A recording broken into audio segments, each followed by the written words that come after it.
of Sand by Geetanjali Shree. Translated by Daisy Rockwell. Part 2. Sunlight. 67. Beatty fell.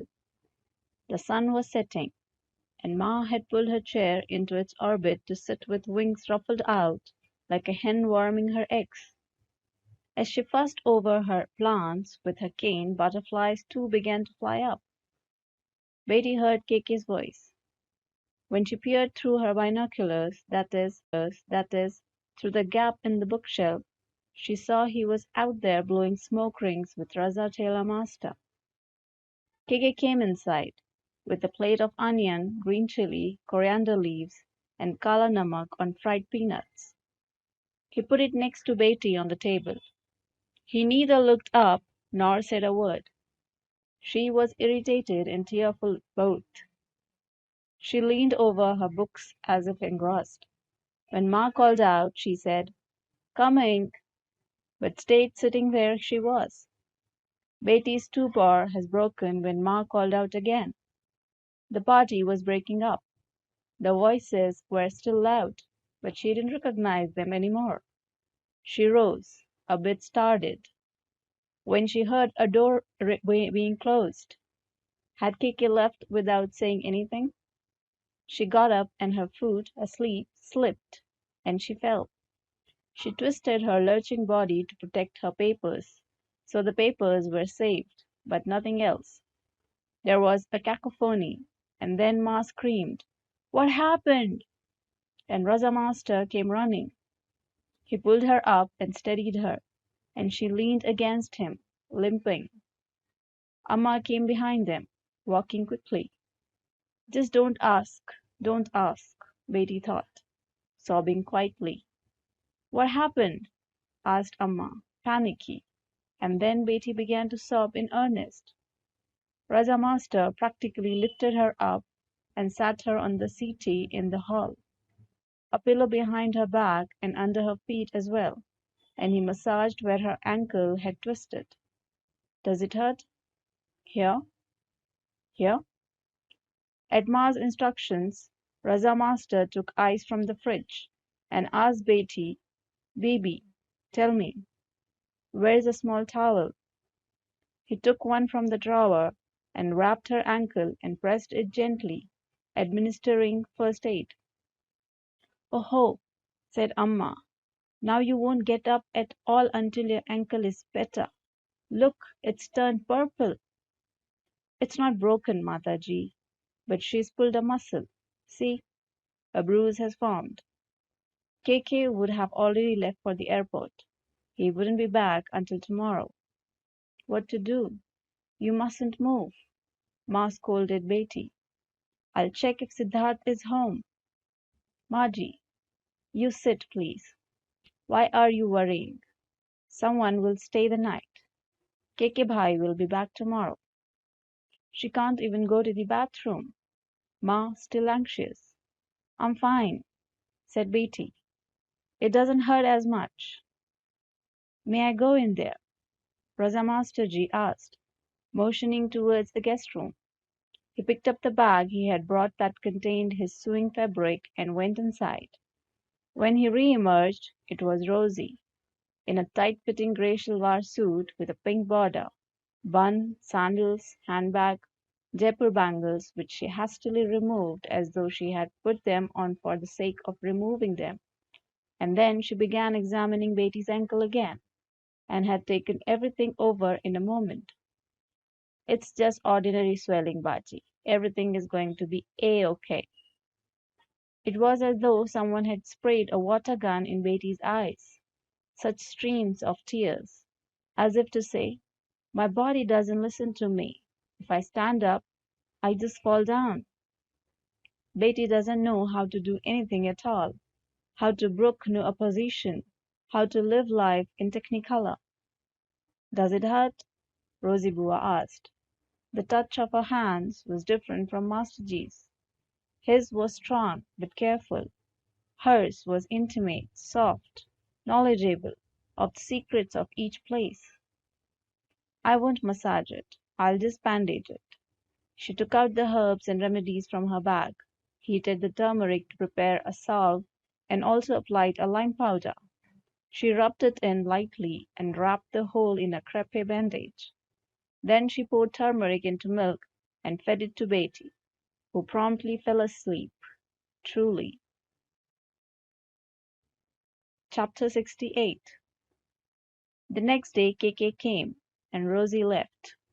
In the evening, Raza Tailor Master returned to see Betty. "All A-OK, baby?" Raza Master asked, becoming Rosie again to make her feel less anxious. "The bone is OK.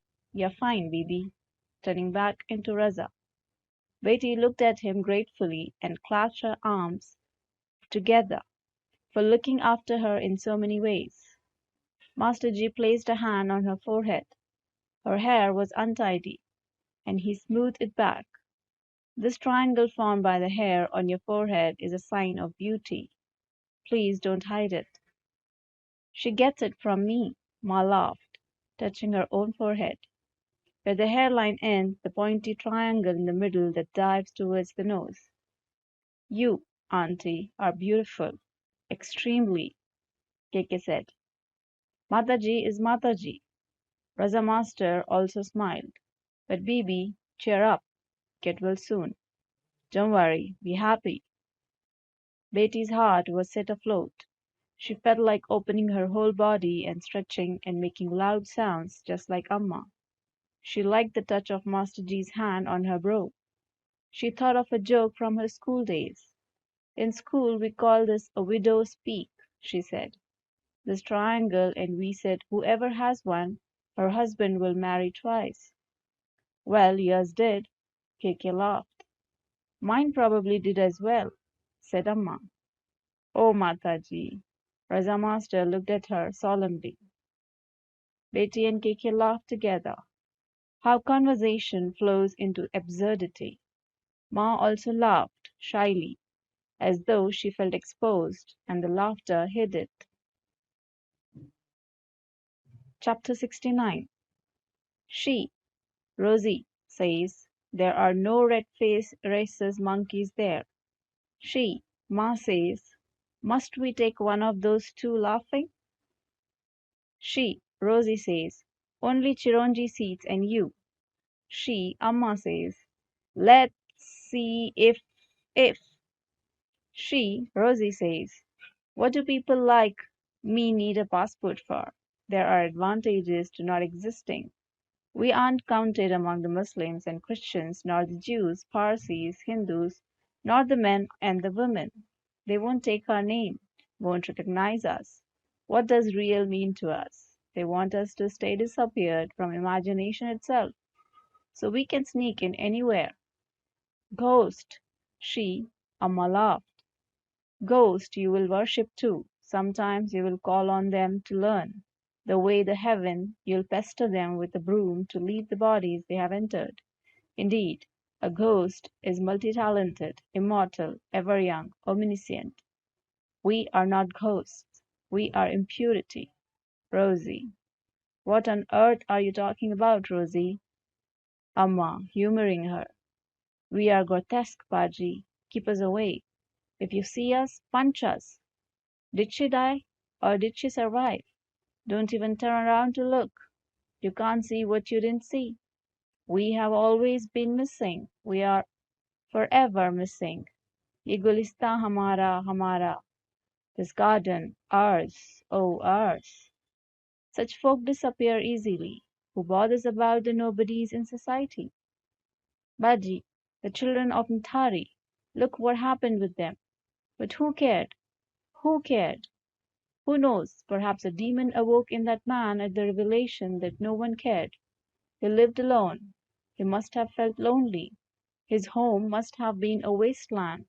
He must have come out and stood by the gate to watch the passerby on the street, on the lookout for a caper. And there was a poor little girl, downtrodden, wandering about all day. She must have passed that way. She must have seen his loneliness. She must have been the one to say, "Uncle, toffee or pen?" Or maybe it was a boy. He must have seen uncle smoking a cigarette, then tossing it away, ran and picked it up so he could get a puff or two from it. The next day said, "Don't throw it away," or said, "Uncle, cigarette." Or might have seen the man alone snacking on roasted chana. It doesn't take long to link up. The first day he must not have given or taken anything. The next day they might have felt a false sense of acquaintance. Then chana, cigarette, pen, toffee, not out of generosity, just indifferently. Heart in one place, hands in another. If no heart, then the mind in one place and hands right here. Thank you, the child must have smiled. About which who really cared? But the link was forged. The next day the man must have smiled. For no reason. Just because. The link grew. The man might have got a fleeting sense of his own power. Well, here's the caper. I smiled. No one knows. No one knows I gave a toffee. No one knows anything, nor cares. Merely a link. Shall I do something? Who really cares? No one is accountable. Who cares about these kids? Who would blink at this link? Scram, he must have said, and the child must have scrammed. Power, he must have smiled to himself. The next time the child must have watched, wondered, will he say scram or will he give me something? The kid fears me. Power. Come, he must have called. He must have given him peanuts, or he might have had a cigarette, and it was the little girl. So he must have said come, and he must have turned towards his house. The little girl stared for a moment, then slipped under the gate like a cat, following the loner. The loner turned. The girl stopped. The loner continued. The girl walked. Power. Inside, the man gave her something to eat. One day the boy or girl opened the gate himself or herself and went in. One day she sat on the chair beneath the tree and began to eat. One day she was discovered sleeping on the veranda outside the door. She has no one to ask after or search for her. What man? These kids have no one ahead, no one behind. Eh, he bared his teeth in a grin. The girl was frightened, stood, fell. He burst out laughing. She too. A game. Power. No one knows they exist. No one knows them, nor me. Anything could happen. Anyone could do anything. I could do anything. What should I do? Power. The rush of power, the rise of demons. The taste, to taste his power, he began tasting the child. He ate, tossed them aside, grew bored, then told his servant, "Come, grind the spices, prepare the feast, sit with me." "Who cares about us?" Rosie told Amma. "We don't even belong in their markets. They have no need to advertise for us, open shops for us, earn a profit. Even the greedy grocer doesn't want our business, so imagine what a vile invisible afterthought we are. There are no films for us, no literature, no art, no clothing. We wear what you discard. We count for nothing. Toss me away in the lake, Baji, and no one will notice there is one less. Who cares about us? We don't even exist. And if I don't, then what do my rights matter? And if they don't, then why a passport? Then I'm already on both sides of the border. Like we are a sort of demon. But this society, this world, those who don't know, don't care that children are disappearing, are they gods? Killers, all. Rosie had speechified. She had plaited her hair, and her pink paranda swung coquettishly as she spoke. Her shalwar suit was navy with a pink rose vine embroidered on it. The chunni was fuchsia, with a pattern of green flowing leaves. Just as Rosa Master behaved decorously and dressed plainly, Rosie was sassy, and her clothing sparkled. If she were to disappear, the world would be a little bit less fabulous, whether or not anyone cared where she had disappeared to. The lake. Amma broke her silence and rose. The lake. Amma practically ran out from the house, bewildered, dragging her cane and her daughter along with it. Chapter 70. Mother and daughter stood by the edge of the lake. They had arrived via GPS, and thus had gotten lost. Where was a lake in the city, and where must the water come from when even the beloved Jamuna was all dried up? Far from the city was a layer of snow, which was not snow but rather a lake which would burst into flames in just a few days. The lake peered out, black and murky, from beneath a highly noxious white haze, into which drained sewage and factory waste from cities all around. A toxic stew of oil and phosphorus bent on combusting, which it soon would. Flames would leap up, 12 feet high, and another apocalypse would come to pass. What looked like a sheet of snow from a distance was proven up close to be a layer of foam, in which shone destitute splinters of the setting sun. Time was at the moist earth of the wetlands here and worked as a filter. But now the entire area had been filled with cement buildings. A sheet of toxic sludge covered everything, and Amma stood observing it all peacefully, as though her gaze would cut through the lake like a knife. And as soon as it did, Rosie would float up from wherever she was hidden, like a fish. One of the nails fastening the notice that hung from a pillar had fallen out, and the paper hung crooked, tap tap tapping as it flapped, intensifying the desertedness of the scene. If you bent sideways, you could read the rules written on it. Beatty bent sideways.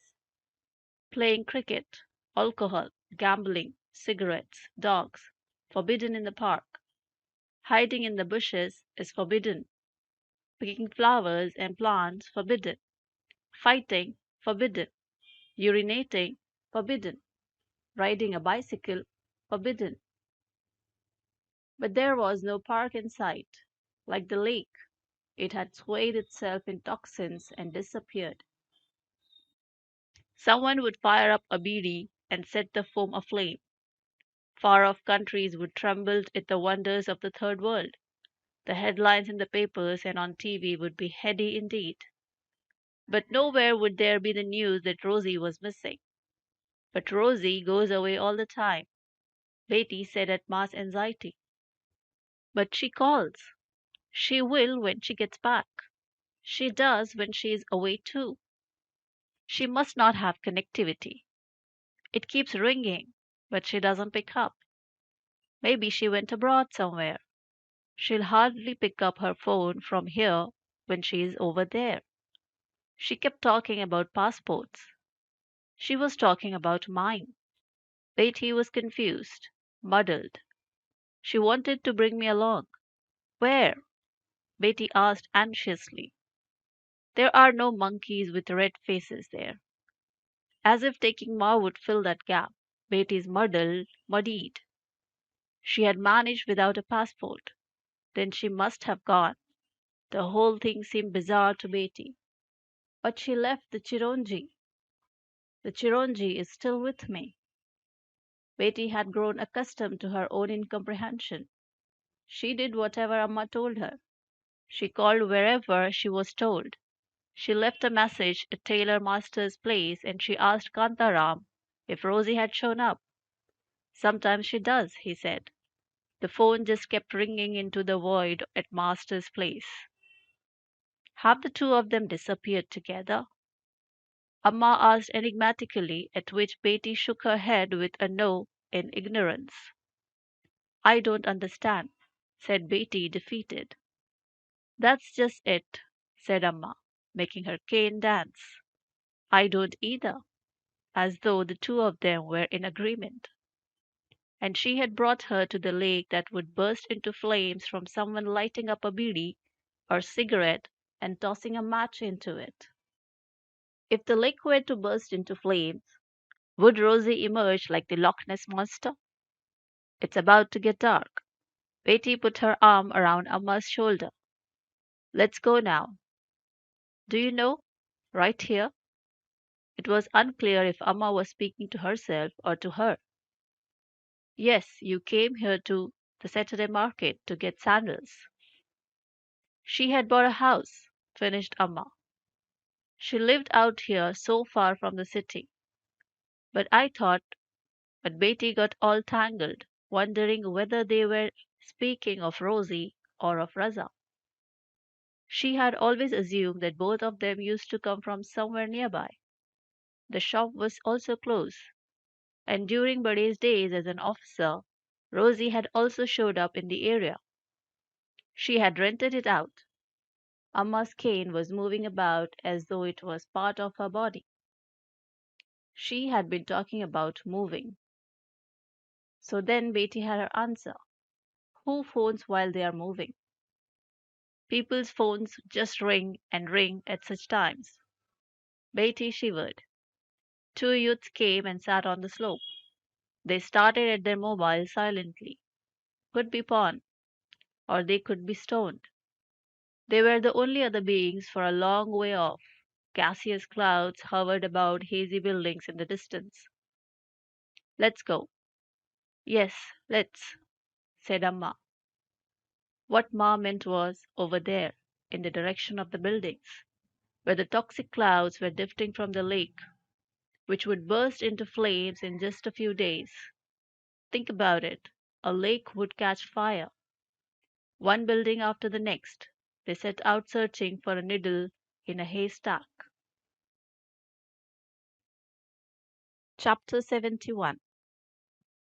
There are agencies that help you find registered helpers. They can come for a full day, give Amma her tea, bath, breakfast, head massage, comb her hair, take her for walks in the garden downstairs or to the nearby tomb. Betty said. No one was listening to her. Amma was busy with KK in her search for Rosie's address. Some small room behind the mosque in the area next to the cemetery. KK took Amma over there, where they learned she had said she was going across the border, but before that she would come by to put some things in a flat by the lake. I told you, didn't I? She's gone abroad. She probably can't talk. Betty reminded Ma triumphantly. But Amma was lost in herself. She stayed lost for a bit, and then suddenly seemed to tighten her belt, tie her shoelaces, ready herself for a tussle with fate. It's a strange thing to worry about, Buddy said anxiously. Bahu got busy with spicing up the issue. Kantaram just smiled and said, Mataji, don't get so worried. Rosie Bua has one of those unsettled lives, running all about. But no one could openly dismiss this outlandish obsession of Mars, and no one could bring themselves to say, you may have a screw loose yourself if you are getting so worked up about searching for someone with address unknown, gender unknown, precise role in the household unknown. What do they tell? So who knows? And at your age, not the time for going to cemeteries in disreputable neighborhoods, wasting your time and tiring yourself out. This time, when Rosie's phone rang, someone picked up. Who is this? Rosie? Keke turned when he heard Amma's voice, and Betty got up and left her desk. Sid was there, and since I had driven him there, yes, me too. And another one of our buddies, who was not previously entered the story. Nothing shall be said of him. He is even more unnecessary to this story than I am, even more tangentially present than me. But even if he weren't there, others can witness. His name was Rahil. But really, why do we need to name him? Sheila or Shakila? Ma spoke faintly after the call. Now, how many forms is Rosie taking? Betty wondered. Let's go to the house on the lake. Everyone went. Chapter 72. The door opened as though our pounding had forced it. The woman behind stood flabbergasted. She had meant to open the door for someone else. Sheila or Shakila had. Rosie? Sid's granny looked searchingly behind her. Sheila or Shakila, who are you? Where's Rosie? Asked KK. Sid and his aunt both squeezed in past the woman. She left, Sheila or Shakila said. She looked behind her and at those standing at the door and couldn't figure out whom to address. That was you on her phone. How did it end up with you? She left it, said Sheila or Shakila. Who are you? Where is she? When will she come? Suddenly the sentences began rolling furiously from Sheila Shakila's mouth. She wasn't rude, but totally startled. I'm a renter. I have stayed here for a long time. She went to her home. My husband will come. We are about to go out. We have to go somewhere. Our scooter is outside. There's nowhere to hang clothes, so we put them on this. The machine runs over here. They have opened the factory in their house. They make plastic lids. It makes a huge racket slap slap in my head. I have a headache. She talked and talked until she began to explode. Her anger exploded. Who are you? Who are you to ask anything? How should I know? You think she would tell us anything before she left? It's not like we are best friends or anything. How could we be?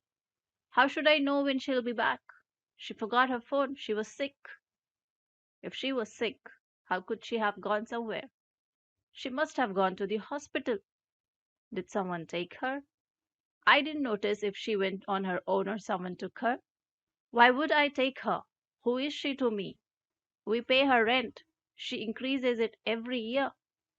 The expense is sky high. Why did she leave her phone? What do I have to do with her phone? She left it. She must have got another. Whether it works or not, she must know. It rang, so I picked it up. I must have picked it up without noticing. I have a fever. You're disturbing me. Why are you cross examining me like this? She adopted a combative stance. Her hair was red and loose, as though she had been sleeping. She had black circles under her eyes. She stumbled and her head rolled forward as though a noose had tightened around it. We had to go. You go away, she barked hoarsely. Ma turned. Let's go. Everyone said they had felt weird the moment they set foot inside. There was the stench of stale pickle, said Sid. It was a two-room flat, a small veranda and bags strewn with stuff. I saw her pink veranda, said Betty. Ma had circled about the entire home, tapping her cane. Sheila Shakila had followed along, grumbling. One room was completely swallowed up by an enormous tuck-like table, the other with an enormous double bed. Keke said he had felt scared. Everyone had noticed Pan's splatters on the back wall that could have been blood. Did Rosie chew Pan? Rosa sure did. Under the double bed, someone remembered. Behind it, someone else remembered. How could we accept that these splatters might be blood? Chapter 73. It's good to have an idea of the zeitgeist. People get bored. Something must be going on at all times. There must be drama. Otherwise, it seems like nothing's happening at all.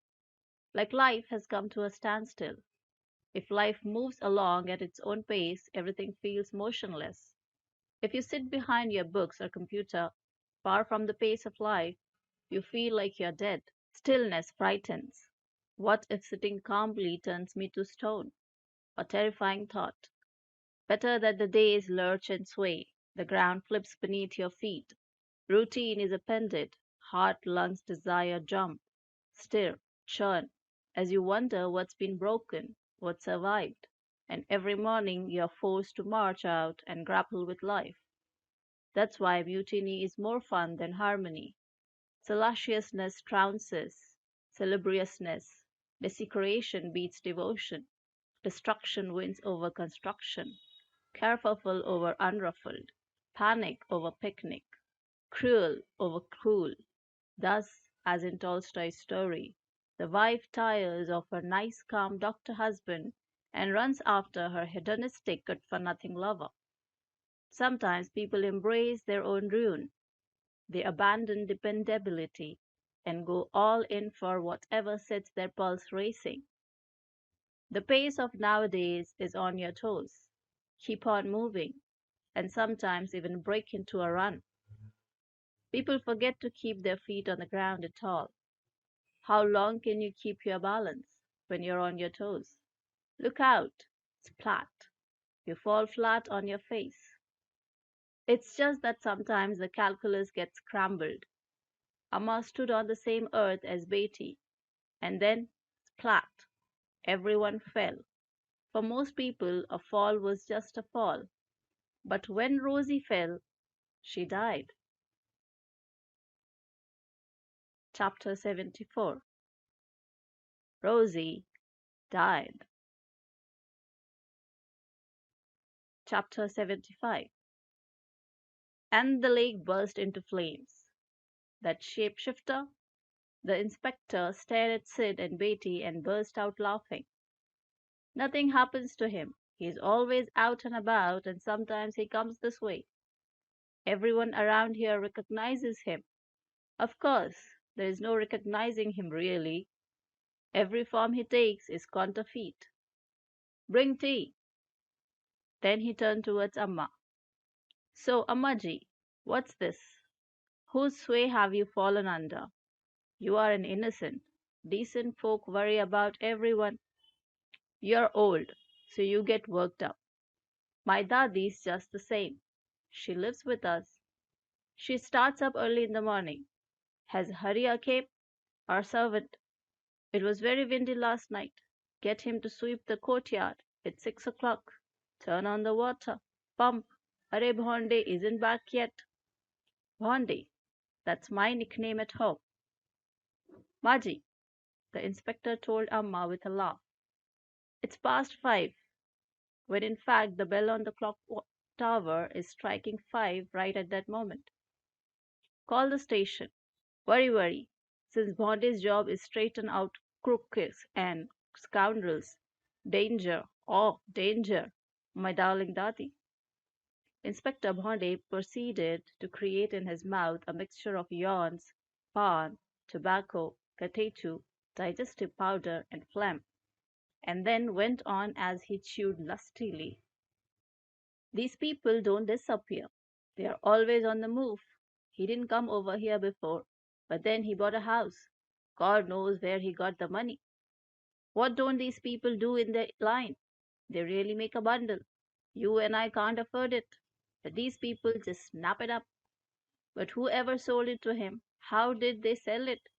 Nowadays, if they get the price they want, people forget everything. Black, white, everything. Or maybe they didn't know who they were selling to. Probably didn't even show an ID card to buy. Look, he said, mixing wisdom with the sludge in his mouth. These people can't even be properly identified. They can call themselves whatever they want, and they take advantage of that. No papers, so they escape easily. Bondi waxed morose. Once these people start coming and living among the rest of us, it'll be disaster. Anyway, he rented out the flat. One time, a bunch of dogs suddenly attacked him. The inspector laughed. He's just standing there. Next minute, he's flat on his back. Even the dogs can tell this is someone no one recognizes.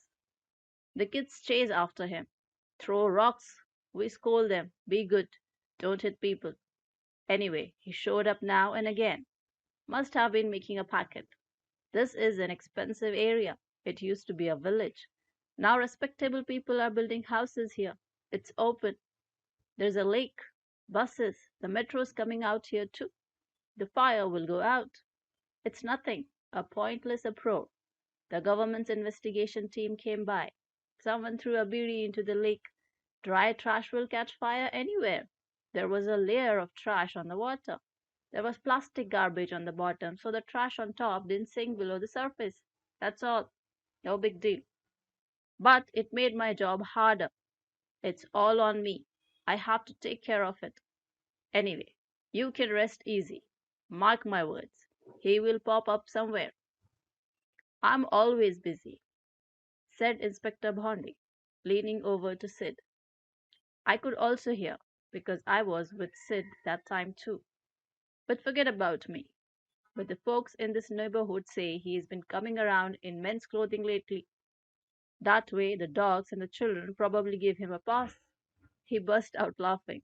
Truly, even monkeys and langurs avoid men. They will threaten women. They will even snatch their purses, glasses, mobiles. They quickly make off with bananas, bread, bhaji. There aren't any monkeys over here. Not even langurs come. Sometimes to the lake, but just a few. They wander in from somewhere. But take a look at the temples. At Sankat Mochan, they stand in line or sit, so the devotees will share some of their prasad when they come out. Why not? They are Hanuman. We worship them. I'm a devotee of Hanuman myself. I recite the Hanuman Chalisa every day. And on Saturdays, I go to the temples and offer laddus. I exercise because of Jai Bajrangbali. I joined the police only later. Sri Hanuman is our favorite deity at home. Everyone's happy and peaceful. There's no fighting among us brothers. We don't even quarrel with our wives. Laughter burst out forth from the mixture in his mouth like tiny bubbles. Hanuman himself is a renunciant, but gives blessings to devotees who fulfill the life of a prosperous householder. And my heart, don't ask about my heart, it just keeps on ticking. Who knows what a heart attack even is? Everyone's having them nowadays. The boss had a heart attack and now he's gone. Recite the Hanuman Chalisa Mataji. No attack will dare come near your heart. Look at this. The inspector pressed a button on his mobile. My father recites it all the time. His father's voice chanted from his mobile. Jai Hanuman Gyan Kun Sagar. Jai Kapil Tithun Lok Ujagar. His heart's even fitter than mine, Maji. What you should do is recite the Chalisa all the time. Then your days will be well spent and your life too.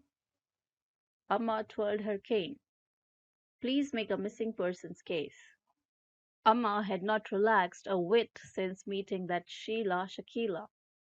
She had brought us to the police station, not to mention where she herself had been found after she went missing. This was the station next to the lake, the one that had caught fire and was belching fumes. Inspector Bhonde grumbled. What are you people thinking? You don't even know if anyone's missing. Where's the case? If a grown up person disappears from somewhere in particular, then it can be said that they have gone missing. But he hardly had to tell anyone where he was going. He had no one to answer to. And what does he have to do with you, Amma? Do you really want to get yourself all mixed up in this? Making the rounds of the police stations and courts at your age? Chewing on his melange of yawn, cough, sore throat, pan, tobacco, catechu, chew now belch as he spoke, he added, You know what he is, you don't you? Whose sway you have fallen under? Dancing, singing, begging, who knows what line of business he was in? These folks wander all over the place. Weddings, theft, begging, and things I can't even say in front of you. They do it all. I know all about it. We crack the whip a bit when we catch them, and then we let them go. No one wants that filth in their station. And how are we supposed to arrange a separate cell for them? There are so many crooks here. There is no room for them, and there will be such a furore if we throw them in with the rest. So we give them a bit of the old stick. A froth of laughter burbled up from his mouth onto the police guy standing nearby. Then we let them go. Ammaji, if something's the matter, write it down. But how can someone with no fixed abode go missing? Bondeji began to feel himself very mature and wise. And you know the lake is on fire, he grumbled. In the furore over the fire, those missing remained all the more so. The reputation of the country was at stake. NGOs, reporters, national and international, the people, and the government itself, everyone piled on. On one side were those who were seeing the end of the world in the fire, on the other, the government saying that this was only a minor beady accident. The first group said that this is the consequence of dangerous interference in the environment, that chemicals were burning on top of the water, and the second group asserted that the lake had been dry, and that stuff had collected on the shores during monsoon, and an illiterate villager had thrown a beady on it.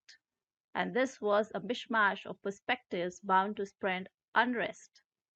Anyone can tell that those who revel in fomenting trouble are behind this, unable to separate the accidental fire on the banks from the smoke spiraling up in the middle of the lake. The police cordoned it off so that no one could get close without a permit, and they were stationed there day and night to keep tourists from crowding the banks on the one side, whilst clouds of smoke and fire amassed on the other. But Amma was Amma. She got KK to take her back. We can't even rest at night, and you have come again to ask if we have found that shapeshifter? You tell me, how on earth are we supposed to find someone when we don't know which part of them is real and which part is fake? Is the creature a human or a jinn? His manner was joking, but this time Inspector Bhonde seemed tired, as though he didn't have time for the Hanuman Chalisa nowadays, because the lake catching fire had caused such an uproar. He had begun to prepare his juicy mixture in his mouth when KK's press card went on the attack against his heart. The police had not yet managed to fully escape fear of the press. Inspector Bhonde choked on the swirling juices and diverted a small portion of his force from lake duty, sending them over to Rosie's new flat.